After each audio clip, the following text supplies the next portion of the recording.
tutorial. In this lesson, we will explore the fascinating world of superlative and comparative adjectives. So, let's dive right in.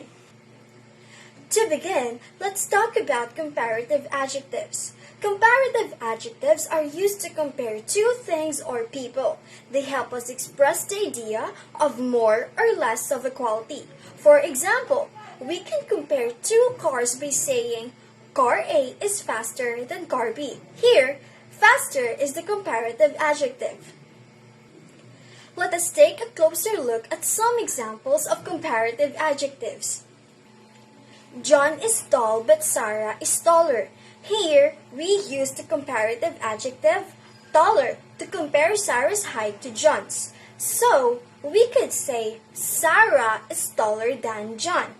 Next example.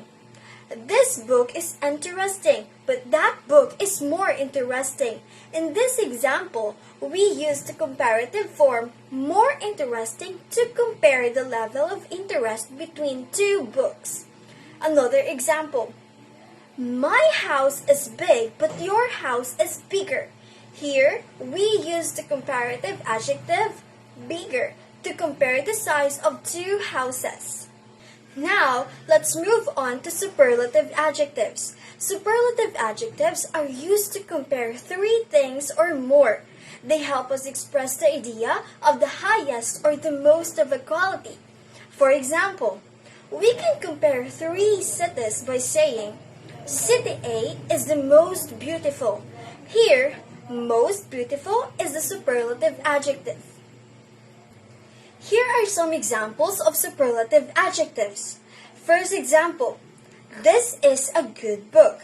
That one is better, but this one is the best. In this example, we use the superlative forms better and best to compare the quality of three books.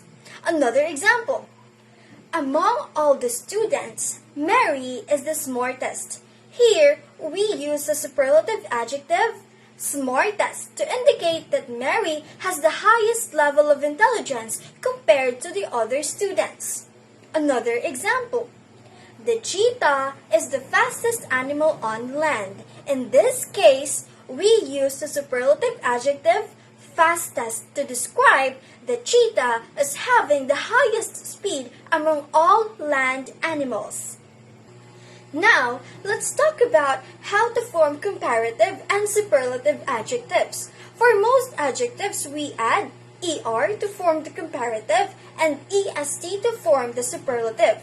For example, tall, taller, tallest. However, there are some irregular forms that don't follow this pattern, like good, better, best. Let us see more examples of comparative and superlative forms. For example, adjective happy, comparative happier, superlative happiest. Another example, adjective beautiful, comparative more beautiful, superlative most beautiful.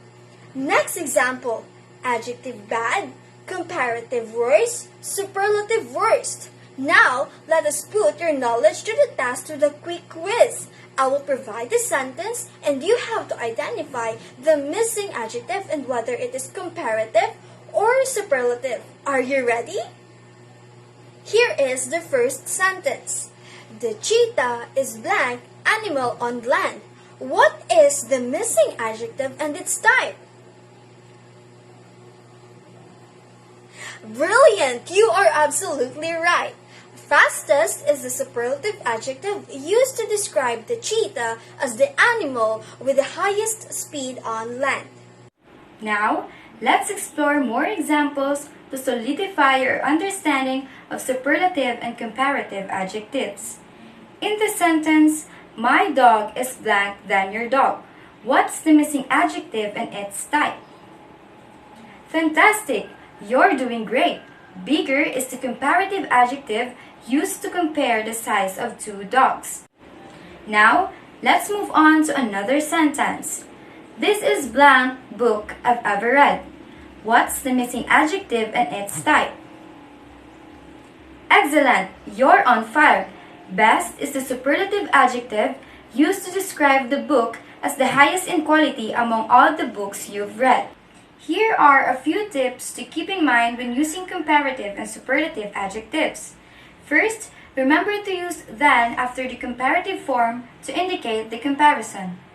Second, use the before the superlative form to show that something is the highest or the most.